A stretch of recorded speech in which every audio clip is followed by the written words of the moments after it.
नागपूर महानगरपालिकेच्या निवडणुकीचं पडघम सुरू झालेलं आहे।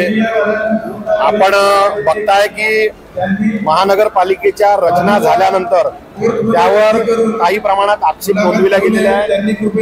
सुद्धा माझ्या प्रभाग क्रमांक 28च्या हद्दीच्या संदर्भात आक्षेप नोंदविलेला आहे। मी 2 आक्षेप या प्रभाग रचनेवर नोंदवले आहे। त्यातला पहिला आक्षेप माझा जो प्रभाग 26चा जो ऑरेंज नगरचा जो एक भाग आहे, जो नव्याने माझ्या प्रभागाला जोडण्यात आलेला आहे, तो भाग माझ्या भागात जोडण्यात येऊ नये हा माझा आक्षेप होता। कारण तो 2 विधानसभा क्षेत्राचा भाग आहे आणि तो पूर्व नागपूर विधानसभेचा भाग, पूर्व नागपूरचा भाग दक्षिण नागपूरच्या भागात जोडलेला आहे। दुसरा महत्त्वाचा विषय की त्या भागातल्या लोकांना, त्या 200 घराच्या लोकांना उद्या सुखसोयी पुरविण्याच्या दृष्टीने अडचण होऊ नये म्हणून तो जो भाग एक्झिस्टिंग प्रभाग 26चा आहे तो प्रभाग 26 मध्येच राहावा असा आक्षेप आहे। दुसरा आक्षेप माझा जो ग्रामीण मधला जो भाग आहे तो महानगरपालिकेत जोडलेला आहे। डॉक्टर विनोद भिसे यांचा दवाखाना आणि पांडे कॉम्प्लेक्स म्हणून एक जो भाग आहे, जो ग्रामीणचा भाग महानगरपालिकेच्या हद्दीत जोडलेला आहे। नियमानुसार महानगरपालिकेच्या हद्दीत ग्रामीणचा भाग जोडता येत नाही, तरी पण तो भाग जोडण्यात आलेला आहे। हे दोनही आक्षेप मी प्रशासनासमोर मांडलेले आहे।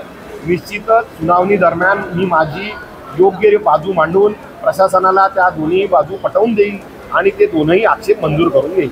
आक्षेप मंजूर नाही झाला तर आक्षेप मंजूर प्रशासनाला करावाच लागेल, कारण ही प्रशासनाने केलेली घोडचूक आहे। महानगरपालिकेच्या हद्दीमध्ये ग्रामीणची बाउंड्री घेता येत नाही। दुसरी महत्त्वाची बाब म्हणजे जो मोठा रस्ता आहे त्या रस्त्याचा क्रायटेरिया आहे, कुठलाही प्रभागाचं फॉर्मेशन करत असताना मोठा रस्ता, नाला, मौजा, शिव या सर्व गोष्टीचं प्रशासनाने त्या गोष्टीचा त्यात समावेश करावा लागतो। त्यामुळे त्या सर्व अंतर्भूत करून त्या बाबीचा विचार करणं प्रशासनाला गरजेचं आहे। या सर्व बाबी प्रशासनाला समजावून सांगितल्यानंतर निश्चितच प्रशासन यावर कारवाई करणार। पुढचं पाऊल मला असं वाटतं की जर प्रशासनाने या संदर्भात पाऊल घेतलं नाही तर त्या संदर्भात सर्वांशी चर्चा करून उद्या न्यायालयात जायचं की त्या संदर्भात अजून काही भूमिका घ्यायची, या संदर्भाने आम्ही पक्षाची चर्चा करून निर्णय घेऊ। माझे 3 आक्षेप होते प्रभाग 2 मंडल। पहिला आक्षेप आहे की प्रभाग 1 आणि 2 हे जे बाउंड्री आहेत नारा आणि नारी, याच्यामध्ये काही भाग आमच्याकडे नाऱ्यामधला भाग नारीकडे आलेला आहे आणि नंतर जेव्हा आपण काम करायला जातो तर तेव्हा आम्हाला बाउंड्री दाखवून तिथे काम करण्यात मनाई करतात आणि तिथे काम होत नाही। तर आम्ही ऐकताना म्हणालं की बा ते जे आहे ते क्लिअर करून द्या बाबा आम्हाला। सुनावणी पार पडली, काय समाधान झालं?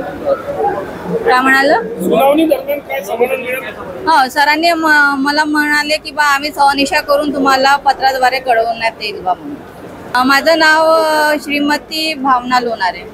सगळ्यांना माहीत आहे की 2017च्या ज्या निवडणुका झाल्या त्यावेळेस जी प्रभागाची रचना केली ती अतिशय चुकीच्या पद्धतीने केली।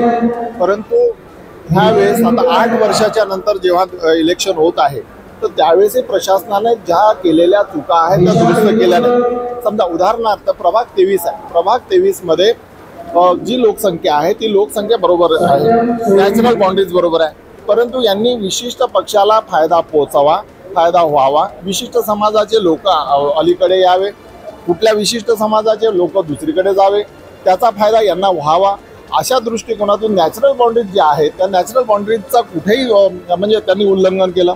आणि एवढ्या सगळ्या मोठ्या चुका असल्याने 2 झोनमध्ये एक प्रभाग 2 झोनमध्ये वाटला गेला। प्रभाग 23चे काही लोक नेहरूनगर झोनमध्ये टाकले, उलट प्रभाग 26 किंवा 27 मध्ये जे येणारे लोक आहेत ते अलीकडे या लकडगंज झोनमध्ये घेण्यात आले। म्हणजे प्रशासन काम करते की काय करते हे आक्षेप नोंदवण्याचे कामं आहेत की फक्त निवड देखावा आहे हेच काय कळत नाही। 8 वर्षामध्ये जर लक्षात येत नाही तर प्रशासन करते काय?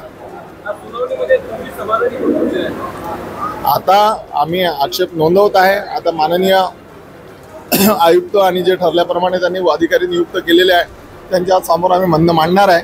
त्यांनी जर म्हणणं ऐकून नाही घेतलं तर उलट आमच्याकडे हायकोर्टाचं हे आहे, न्यायालयात दाद मागू।